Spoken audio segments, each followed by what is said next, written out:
La sécurité, alors, contrairement à ce qui avait été dit, parce que monsieur Darro a l'impression qu'on copie tout ce qu'il a dit. Oui. Vous savez, nous quand on a fait notre programme, il y a 600 propositions. Nous, ça fait 6 mois qu'on est au travail, 600 propositions qu'on a finalement synthétisées sur 20 pages. Et sur la sécurité, effectivement, j'étais l'un des premiers à réagir. Alors moi, je ne sais pas pour le doublement de la police municipale, nous avons 47 aujourd'hui policiers municipaux, nous avons aussi beaucoup d'ASVT, donc des agents verbalisateurs. Et ce qui compte aujourd'hui, c'est effectivement l'îlotage. C'est-à-dire qu'on a effectivement un bel hôtel, tout flambant neuf, mais les gens pensent qu'effectivement, il n'y a pas assez de présence. Et les caméras ne remplacent pas la présence policière. Donc il faut effectivement remettre les policiers dans les quartiers pour qu'il y ait cette présence. Ensuite, il faut aussi faire une convention de partenariat avec la police nationale pour qu'une partie de la police nationale puisse intégrer aussi cet hôtel de police qui sera du coup un pôle de tranquillité et de sécurité. Créer une brigade de nuit aussi, parce qu'aujourd'hui la police s'arrête à 21h. Et donc entre 21h et 2h du matin, on peut faire en sorte qu'il y ait une brigade qui intervienne pour la tranquillité. Et surtout, en mettant aussi une partie des effectifs de la police nationale par une convention dans l'hôtel de police municipal, ça permettra d'avoir des meilleures conditions de travail pour nos policiers. Merci Nicolas Saint-Luc. Didier Moulet, je vous voyais faire une moue dubitative. La convention entre la ville et l'État a été signée pour une collaboration étroite entre la police nationale et la police municipale. Et il ne pourra pas être envisagé que des policiers nationaux soient dans un hôtel de police municipal. C'est de l'utopie, le laisser croire. Je pense que dans la sécurité, puisque c'est le sujet que vous abordiez, il faut éduquer à la citoyenneté et à la laïcité pour arriver à redonner à l'ensemble de la population cet échange et cette correspondance avec la laïcité.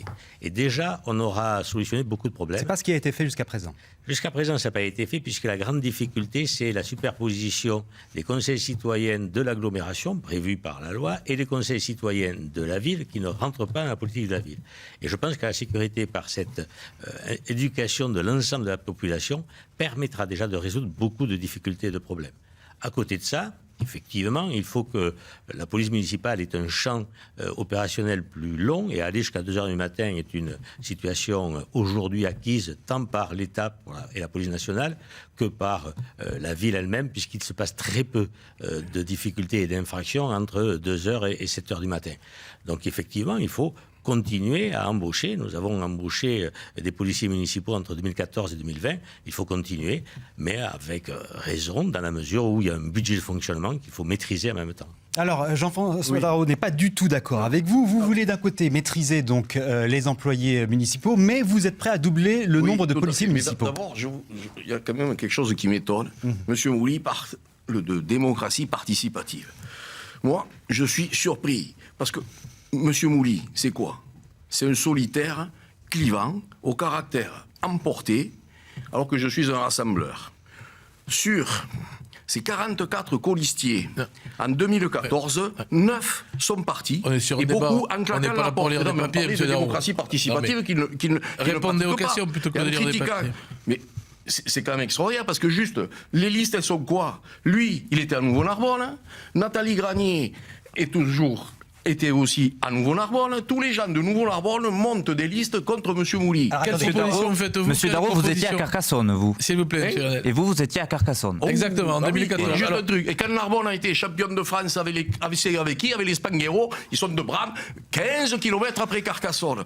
Alors, monsieur Darro. Non, mais monsieur Granel. Monsieur Darro, quelles sont vos propositions en termes de sécurité? Je ne supporte pas. Non, répondez d'abord à la sécurité, s'il vous plaît. Il faut quand même qu'on sache qui est monsieur Granel, quand même.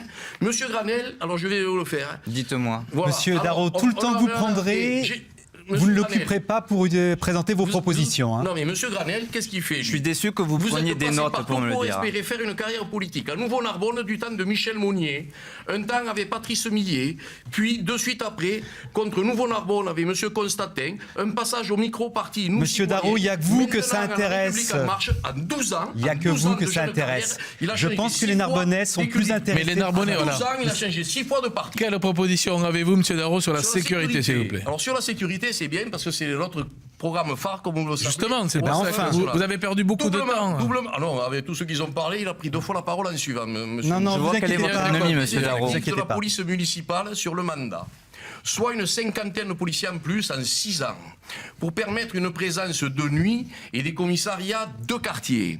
Le financement néant car les locaux existent et sont inutilisés. Comme à Saint-Jean-Saint-Pierre, à Razembeau, par exemple. Et le coût en personnel restera constant. Comme vous allez me poser la question pour aider du temps, je vais vous répondre. Comment? Il y a 1200 salariés à la mairie. Et vous savez que cet effectif augmente régulièrement, tandis que les compétences d'une mairie basculent régulièrement aux agglos, avec des missions qui se réduisent. Il est incompréhensible que les effectifs continuent d'augmenter. Je propose de geler les embauches lors des départs en retraite dans les services où les missions ont été largement transférées ou vont l'être. L'eau pluviale, par exemple, le tourisme à terme. Et compenser ces départs par des embauches de police municipale. À effectif constant, le nombre de polices municipales sur mon mandat... Monsieur Darro, nous sera sommes doublé, là sans dans un débat. On ne peut pas lire un programme comme ça à la télévision. Ça n'a aucun intérêt pour nos téléspectateurs. Et profitez de votre temps.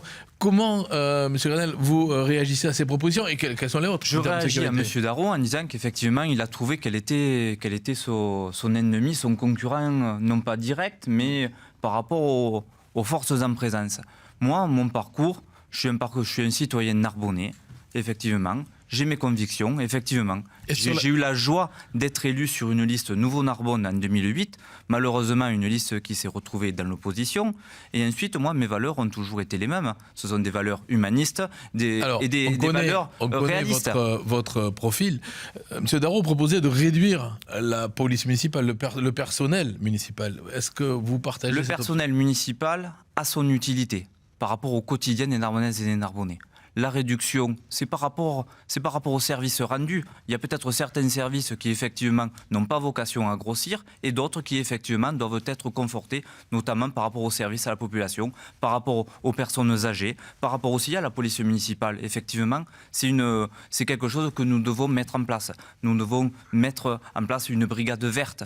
Nous devons développer un certain nombre de services par rapport à l'animation, par rapport à nos jeunes, par rapport à nos enfants. Et effectivement, tous les services un petit peu peut-être administratifs, eux peut-être par rapport à la mutualisation qu'on peut avoir aussi par rapport avec d'autres services, pourraient effectivement non pas être réduits mais être réorganisés. Allez, on va clore ce chapitre sécurité avec une dernière question à Didier Mouly.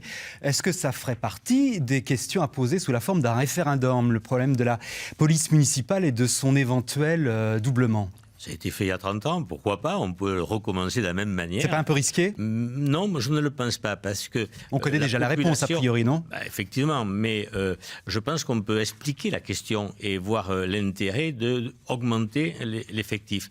Il faut donner à cet effectif, à ce moment-là, un plan plus large d'intervention et gérer en même temps le budget de fonctionnement. C'est réaliste. Simplement, en même temps, il faut éduquer la population par rapport à la police municipale. Quel est le rôle de la police municipale? Elle ne peut pas faire du judiciaire, elle n'a pas ce pouvoir-là. Elle est là pour rassurer, pour accompagner. Elle n'est pas là pour faire de la répression ou de la verbalisation pure, comme la police nationale le fait.